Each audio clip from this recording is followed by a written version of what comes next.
નમસ્કાર વિદ્યાર્થી મિત્રો, સ્વાગત છે તમારી યુટ્યુબ ચેનલ મનસેસ 10th માં। હું તમારો એમબી સર લઈને આવ્યો છું આજે 6 ટિપ્સ। વાંચવું કેવી રીતે સર? કેટલા સ્ટુડન્ટ મને પૂછ્યું સર વાંચવા બેહું તો કન્ફ્યુઝ થઈ ગયું, શું વાંચું શું ના વાંચું, કેવી રીતે વાંચું, ટાઈમ ટેબલ બનાવીને વાંચું કે ટાઈમ ટેબલ બનાવ્યા વગર વાંચું, સવારે વાંચું કે સાંજે વાંચું? સર વાંચવા બેહું તો વાંચવાનું યાદ નહીં રહેતું, તો તમારા માટે લઈને આવી રહ્યો છું વાંચવા માટેની 6 ટિપ્સ। તો 6 ટિપ્સ જોઈએ। એટલે ટિપ્સ વાંચવા માટે સ્લોટ પાડો। વિદ્યાર્થી મિત્રો, અહીં સૌથી જાણવા જેવી વસ્તુ સ્લોટ છે। સ્લોટ એટલે તબક્કા। કોઈ પણ કાર્ય, મોટું કામ હોય કે નાનું કામ હોય, તો નાના નાના તબક્કાઓ પાડો।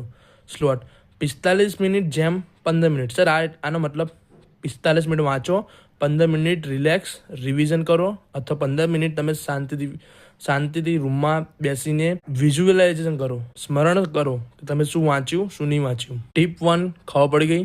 સ્લોટ પાડીને વાંચો 45 મિનિટ જેમ 15 મિનિટ, 45 મિનિટ ફૂલ ફોકસથી વાંચો। 45 મિનિટ તમારું કોઈ જ નથી, તમારા મા બાપ, ગુરુ, મિત્ર, કોઈ જ તમારું નહીં, ખાલી 45 મિનિટ તમે જે વસ્તુ વાંચતા હોય તેના ફોકસ હોવું જોઈએ।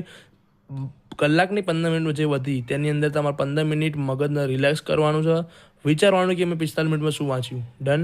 બીજી વસ્તુ, વાંચતી વખતે વિચાર આવે એટલે એક બુક લેવાની, નોટબુક લેવાની, તેની પાછળ છેલ્લા પેજ ઉપર તે વિચારો લખવાના। જે ધારો કે મને વિચાર કે મારે એક મેસેજ કરવાનો છે મારા મિત્રને, બહાર જવાનું છે, પાણી પીવાનું છે, તો આ બધું છે એ તમે છેલ્લા પેજો લખવાનું ચાલુ કરો। આપણું મન એટલું આળસું છે ને કે તમે 2-3 વખત આ ટ્રાય કરશો એટલે 2-3 અઠવાડિયામાંનું રિઝલ્ટ તમને દેખાઈ આવશે, એટલે પછી તમને કદી વિચાર જ નહીં આવતી વખતે, એટલે આ પણ પ્રોબ્લેમ સોલ્વ। ત્રીજી ટિપ્સ, એક વસ્તુને 2-3 વાર જ વાંચો પછી આગળ વધો। ઘણા વિદ્યાર્થી મિત્રો કેવું કરતા હોય, એક વસ્તુ વાંચવા બે એટલે આખો દિવસ એની જ વસ્તુ વાંચ કરો, તેવું નહીં। એક ક્વેશ્ચનને, એ દાખલાને 2-3 વખત ગણો, અથવા 2-3 વખત ક્વેશ્ચનને વાંચો, પછી ડાયરેક્ટ આગળ વધો।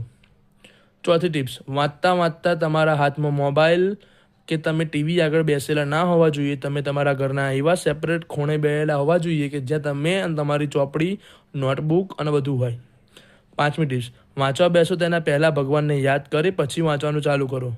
આપણું જીવન આપણને બધાને જ ભગવાન ચલાવે છે, આપણું લોહી આપણને રાત્રે સૂઈ ગયા પછી સવારે ભગવાન ઉઠાડે છે, તો વાંચવા બેસો તેના પહેલાં ભગવાનને યાદ કરી પછી વાંચવાનું ચાલુ કરો। છઠ્ઠું, મોટા પ્રશ્નો કે સર વાંચવું યાદ નહીં રહેતા, તો એના માટે શું, વાર્તા કે મૂવી, આપણે મૂવી જોઈએ, મૂવીના ગીત જો યાદ રહી જાય તેવી રીતે મોટા પ્રશ્નોને વાર્તા અને મૂવીને કન્વર્ટ કરી નાખો, એવી રીતે યાદ રાખો, 100% યાદ રહેશે।